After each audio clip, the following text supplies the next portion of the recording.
All right. Hallelujah. You can be seated if you can. You still believe in heaven? Come on.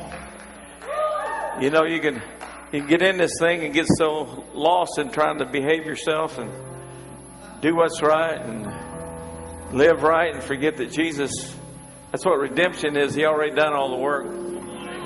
Amen. It's just a matter of us going down and redeeming through our mouth what's already been redeemed. Amen. Realistically, there's 6.7 billion people in the world and they're all saved.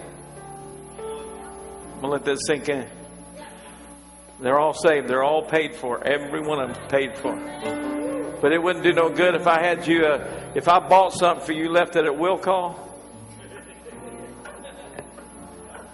No matter if it's paid for or not, if you don't call.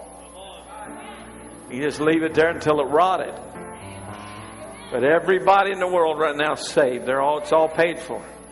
Every continent, every state, every little hamlet and island, whosoever will come to will call and call upon the name of the Lord, they shall be saved. But they gotta cash in the redemption ticket, man. It's already paid for.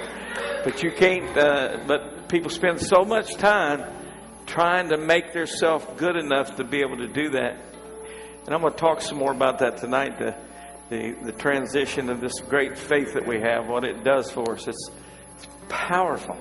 We get all of this in heaven, man. Heaven.